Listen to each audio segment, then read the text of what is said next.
안녕하세요, 세바입니다. 저는 지금 산지미나노에 있습니다.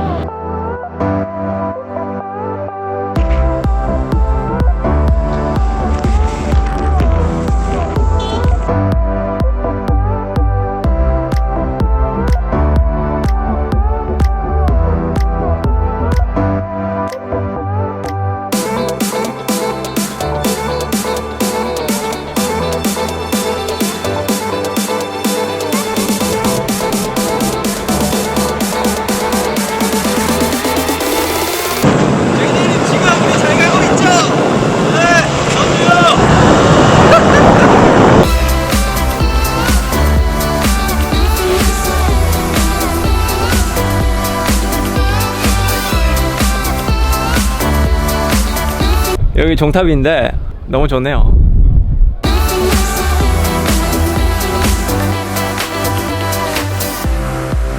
이 도시의 이름이 산지미나노라고 하는 이유는 원래 이 도시는 에트루리안 민족의 그냥 작은 도시였어요. 근데 약 서기 450년에 훈족들이 쳐들어왔을 때 성 제미니아누스가 그 훈족 아틸라로부터 이 도시를 구해낸 이후부터 산지미나노라고 이 도시를 이렇게 불렀다고 합니다.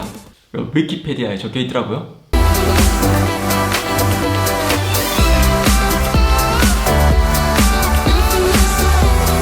여기는 아주 유명한 아이스크림 가게 집이거든요. 여기 세계 챔피언을 했다고 하는 곳입니다. 젤라테리아 돈돌리라고 하네요.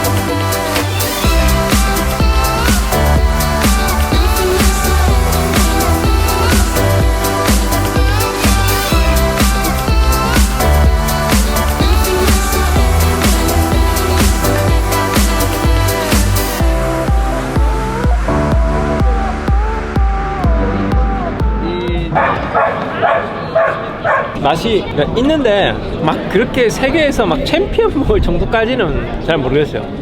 여기 쫄깃쫄깃하긴 하다. 산지미나노는 이탈리아 토스카나주의 시에나 도에 위치한 도시입니다. 인구가 약 7,000명 정도밖에 안 되는 좀 작은 도시예요.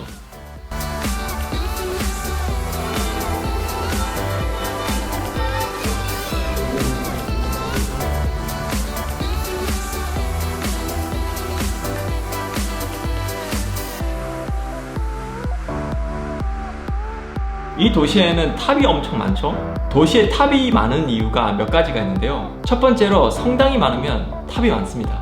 그건 이제 종탑이겠죠. 베네치아가 그래요. 두 번째, 외적의 침입이 많으면 탑이 많을 수 있습니다.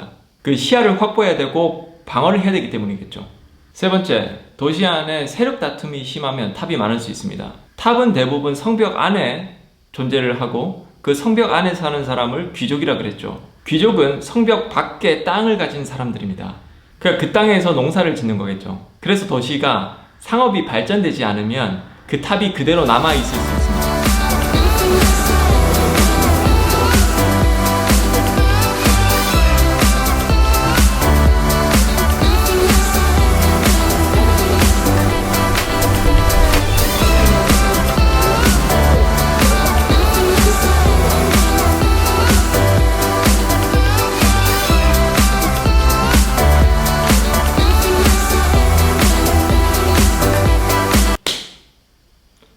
이곳에 단테의 흔적도 있었는데 그 단테의 흔적은 피렌체하고 연관이 있겠죠. 산지미나노는 피렌체의 영향을 받았다. 단테 같은 경우는 사실 정치인이었거든요. 정치인 중에서도 이 파가 교황파였습니다. 사실 그거하고 좀 연관이 될 수 있는데 그거는 좀 나중에 좀 해드리도록 할게요. 그것까지 하면 너무 좀 딥하게 들어가는 거일 수 있기 때문에. 산지미나노가 다른 도시와 다르게 좀 뭔가 아름다움이 느껴지고 진짜 중세의 느낌이 나요. 중세의 느낌이 난다는 얘기는 르네상스적이지 않다는 얘기도 있거든요. 근데 이게 딱 멀리서 봤을 때 진짜 완전 중세 오브 중세의 느낌이 드는 이유가 뭐냐면 도시의 색깔이 같습니다. 그리고 이 산지미나노가 유난히 다른 도시보다 좀 아름답다고 느끼는 이유는 같은 재료를 사용하고 그리고 모양이 조금씩 다르기 때문이에요.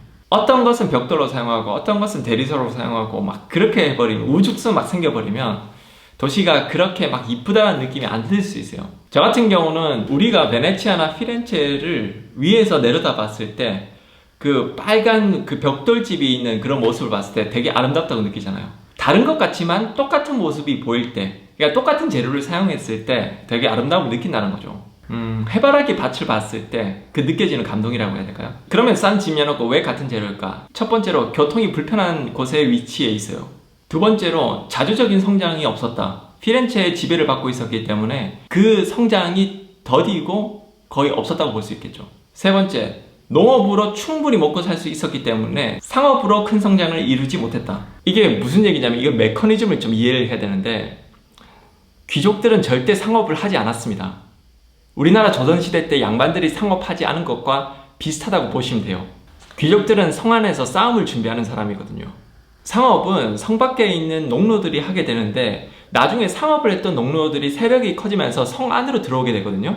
농노였던 상인들이 이 부호가 되고 원래 살았던 귀족들의 어떤 마찰이 생기면서 그때 뭐가 나타나냐면 자신의 부를 과시하기 위해서 그때 유행하던 그런 스타일의 건물들을 우후죽순 짓기 시작합니다. 쉽게 얘기해서 르네상스식 건물들이 많이 있으면 이 도시가 상업으로 돈을 많이 벌었다는 것을 저 같은 경우는 그렇게 추측을 하거든요. 다른 사람 아닐 수도 있지만. 그래서 뭐 시에나 같은 경우나 아니면 페루자도 마찬가지였고요. 그리고 뭐 대표적인 도시로는 피렌체죠. 그렇기 때문에 원래 귀족들하고 상업을 했던 사람들하고 어떤 마찰과 함께 서로 막 이제 그런 게 있으면 도시가 막 더 경쟁심을 가지면서 도시가 되게 좀 양식들도 되게 다양하고 막 그런 게 있어야 되는데 산 지면은 그런 모습이 아니라 그냥 중세의 모습이라는 거죠. 아, 그러니까 여기는 농업을 계속적으로 했었겠구나. 사람들이 상업하고 있을 때 여기는 그냥 귀족들의 공간이었겠구나 라는 생각이 드는 거예요. 네 번째, 지방 호족들끼리 서로 지지고 볶고 싸우면서 견제하고 살았을 거다. 그러니까 발전하지 못하고 그런 모습에서 딱 멈춰 있을 수 있죠. 이탈리아 중세는 그랬으니까. 다섯 번째, 위치적으로 피렌체하고 시에나의 딱 중간에 위치해 있습니다. 그러면 고래 싸움에 새우등 터지는 것 같은 그런 위치에 있죠. 그렇기 때문에 이 뭔가 발전하기가 좀 어려웠다는 거죠. 그런데 성장을 하지 못해서 가지고 있는 어떤 매력이 있어요. 그러니까 이렇다 할 만한 뭐 어떤 뭐 대단한 작품이라든가 뭐 화려한 성당이라든가 그런 게 보이지는 않아도 중세에는 이랬구나라는 것을 정말 몸소 체험할 수 있는 아주 귀중한 공간이라고 생각을 합니다. 저는 산 지미아노에서 인생 커피를 마셨는데요. 그 1.2유로 에스프레소에 와 진짜 이런 맛이 있을 수 있나? 깔끔한 맛. 그 뭐라 해야 될까? 프레시하면서도 이거는 말로 설명하기가 어려워요. 진짜 산 지미아노 오시면 정말 적극 추천합니다. 저하고 여행을 같이 갔던 제이제님께서 말씀하시던데 거기에 들어가는 정수기 필터만 200만 원이라고 합니다. 그러면 정말 마셔볼 만하겠죠. 그리고 지금 이 주인인 마르코 같은 경우에는 작년도 재작년도 이탈리아 이 컵 테이스팅, 그래서 에스프레소 이 커피를 테이스팅하는 이 대회에 나가서 항상 파이널에 진출한 또 이제 실력 있는 미각을 가진 친구예요. 저희가 맛집까지 좀 추천해 드리고 싶었는데 그때 휴가 기간이라서 그러지 못했습니다. 그나마 좀 괜찮다고 하는 집에 갔었는데 추천할 정도는 아니라서 맛집 추천은 못하게 됐고요. 다음 기회에 해드리도록 하겠습니다. 네, 잘 보셨나요? 네, 산 지미아노 이 도시 정말 가볼 만합니다. 피렌체에서 버스 타고 가는 방법은 블로그나 뭐 그런 데서 잘 적혀 있으니까 그렇게 검색하시면 될 것 같아요. 자, 그러면 지금까지 버나세바였습니다. 버나세바. 부, 부, 오, 어, 나, 나, 세, 세, 바, 바, 구, 구, 떡. 사랑해. 쭈쭈쭈.